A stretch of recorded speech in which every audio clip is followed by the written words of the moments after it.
कर रहे थे। थाने से डिस्बर्स करने के तुरंत बाद एक क्षेत्र पड़ता है गांधीनगर, आप सब लोग जानते हैं। इस मॉब के द्वारा उस क्षेत्र को घेर लिया गया। गांधीनगर के क्षेत्र में मिश्रित आबादी है, वहां सभी धर्मों के सभी कम्युनिटीज के लोग रहते हैं, कोई एक विशेष समुदाय वहां निवास नहीं करता है। उस क्षेत्र को घेरा गया, उससे भी टेरराइज करने की जो है कोशिश करी गई स्टेट मशीनरी को भी और वहां रहने वाले स्थानीय निवासियों को भी। उसको प्रोटेक्ट, उसके बाद हमारा क्योंकि रेनफोर्समेंट भी आ गया था, हमारी बहुत सारी पीएससी आ गई थी, पैरामिलिट्री फोर्सेस आनी शुरू हो गई थी, तो हमारा पहला प्रायोरिटी था थाने को प्रोटेक्ट करने के बाद कि हम गांधीनगर में किसी प्रकार का जो है अराजकता ना होने दें। हमने उसको प्रोटेक्ट किया, वहां किसी प्रकार की कोई जो है जनहानि नहीं होने दी, वहां किसी प्रकार का बहुत अतिरिक्त फोर्स यूज करे बिना किसी भी प्रकार के जो है एक्सेस फोर्स के उसको कंट्रोल करा गया। बनभूलपुरा से मॉब क्योंकि भारी मात्रा में निकल रहा था, तो हमारी टीम का जो पूरा प्रयास रहा, एसएसपी मेरे साथ बैठे हुए हैं, इनकी फोर्स ने काफी धैर्य का परिचय दिया। वहां पूरा प्रयास ये रहा कि हल्द्वानी का जो मेन शहर है उसको बचाया जाए, उसमें किसी भी प्रकार से मॉब को एंटर ना होने दिया जाए। जो प्रभावित क्षेत्र है उसको लिमिट किया जाए, उसको लिमिट किया गया। लगभग पूरा ही प्रशासन, पूरी पुलिस फोर्स इस काम में लगी हुई थी कि हल्द्वानी के अन्य क्षेत्रों में, बनभूलपुरा का प्रभावित क्षेत्र छोड़कर अन्य किसी क्षेत्र में किसी भी प्रकार की रिटेलिएशन में या किसी भी अन्य रूप से कोई घटना घटित ना हो। और मैं इस मामले में हल्द्वानी के लोगों को भी धन्यवाद देना चाहूंगी और साधुवाद देना चाहूंगी कि आप सबने प्रशासन का सहयोग करा, पुलिस का सहयोग करा।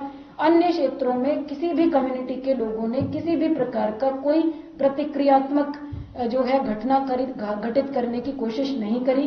सब लोग शांतिपूर्वक अपने घरों में रहे, अफवाहों पर ध्यान नहीं दिया। जो लोग प्रवोक करने की, भड़काने की, उकसाने की कोशिश कर रहे थे, उनके उकसाने में नहीं आए।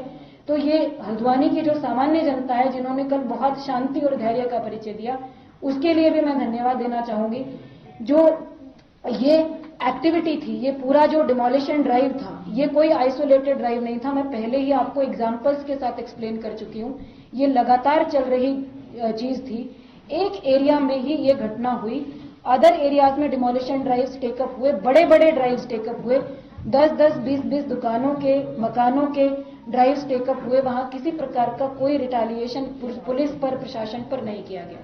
जिस प्रकार की घटना कल घटित हुई है, उससे ये प्रतीत हो रहा है कि जितना ज्यादा समय दिया जाता, ये हमारा मंतव्य है कि जितना ज्यादा समय दिया जाता उतना ज्यादा प्रिपरेशन बढ़ती और उतना ज्यादा हल्द्वानी में और ज्यादा जनहानि और संपत्ति की हानि के हालात उत्पन्न होने की संभावना बढ़ती।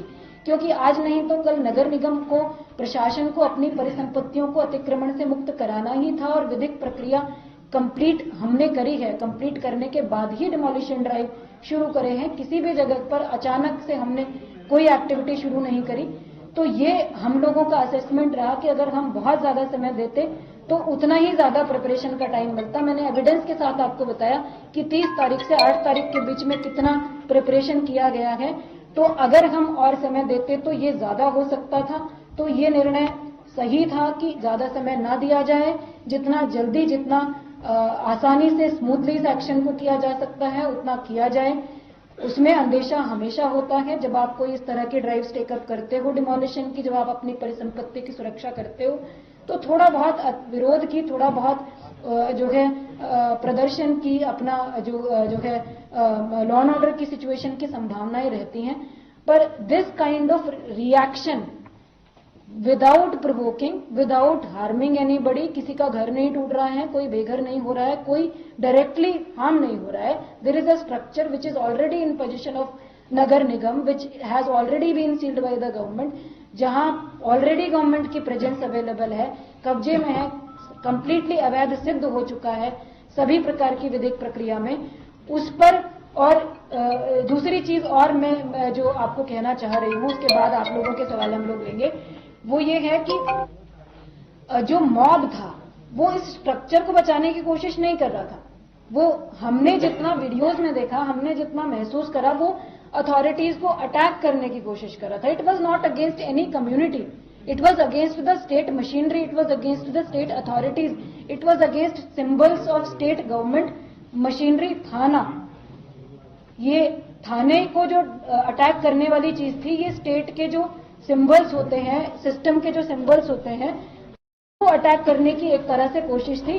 ये कम्युनल नहीं था, ये स्टेट मशीनरी के ऊपर एक तरह का ये प्रयास था कि हम लॉ एंड ऑर्डर से ऊपर है। वॉटेवर जो भी लोग ये उपद्रवी थे, जितनी भी संख्या में थे, वहां अच्छे लोग भी रहते हैं, वहां ऐसे लोग भी रहते हैं जो बिल्कुल पीसफुल हैं, वहां ऐसे लोग भी रहते हैं जो वास्तविक रूप से डरे हुए थे। मेरा आप लोगों से सबसे अनुरोध है कि किसी भी प्रकार की अफवाहों से बचा जाए, ताकि जो लोग अंदर रहते हैं, जो बिल्कुल शांति व्यवस्था के साथ रहना चाहते हैं, कानून का पालन करना चाहते हैं, कानून का सम्मान करना चाहते हैं, उनको किसी भी प्रकार का कोई खतरा उत्पन्न ना हो, किसी भी प्रकार की अफवाहों की वजह से। तो ये जो मॉब था, जिन लोगों ने भी ये घटनाक्रम कल घटित किया है, इस मॉब का पूरा प्रयास स्टेट के जो सिंबल्स होते हैं, सिस्टम के जो एडमिनिस्ट्रेशन के जो सिंबल्स होते हैं, लॉ एंड ऑर्डर की जो व्यवस्था होती है, कानून की जो व्यवस्था होती है, उसको चुनौती देने का प्रयास था। उसको ये दिखाने का प्रयास था कि हम कानून से ऊपर हैं, जिसका प्रत्युत्तर प्रशासन और पुलिस फोर्स की टीमों ने दिया और परफेक्टली इसको मैनेज किया। हल्द्वानी की शांति व्यवस्था को ना बिगड़ने देना हमारी प्राथमिकता है। हमारा आज भी यही प्रयास है, कल भी यही प्रयास था और आगे भी यही प्रयास रहने वाला है। अब आप वन बाय वन आपने खुद करके ये बताया कि इनके पास पत्थर जमा थे, उन्होंने पेट्रोल बम लगे, तो क्या ये प्रशासन नहीं था? वन बाय वन अभी बताया कि फरवरी को असेंबली में यूसीसी का बिल पारित हुआ, उसके लिए तमाम बैठकें की गई थी, पहले से लॉ एंड ऑर्डर को लेकर पूरी व्यवस्थाएं की गई थी। ऐसा क्या हो गया था कि 8 तारीख को आप बुलडोजर लेके पहुंच गए, जबकि सेंसिटिव इशू था, यूसीसी के बाद इस तरीके का रिएक्शन आ सकता था? आप इसको कैसे जस्टिफाई? आपका ये सवाल आप एक बार जरा अपने आप से पूछिए।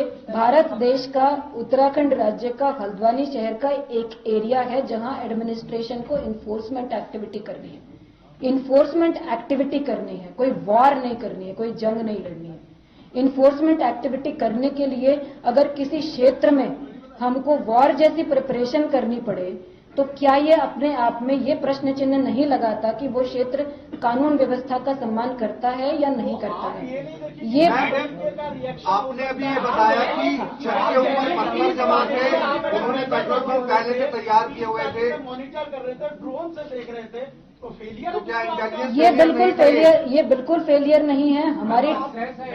इतनी बड़ी घटना हो जाती है और आप इंटेलिजेंस फेलियर को मान रही हैं? एक करके घायलों की संख्या क्या है, क्या मौत का आंकड़ा अभी तक है, डिटेल बताइए। इंटेलिजेंस डिटेल क्या है? नहीं है मैडम, एक एक करके पूछिए। डिटेल क्या है, डिटेल घायलों की और मौत के आंकड़े क्या है? मौत के आप आंकड़े क्या है? एक एक करके पूछेंगे तो मैं सबका जवाब दूंगी। I am sitting here. सारे लोग एक साथ ना बोले, मैं पहले इंटेलिजेंस फेलियर पर ही बोलूं, ठीक है? तो आप लोग कम से एक, आप लोगों से समझदारी की अपेक्षा है, आज की तारीख में सेंसिटिव इशू है, सहयोग की अपेक्षा है। आप लोग एक एक करके पूछिएगा।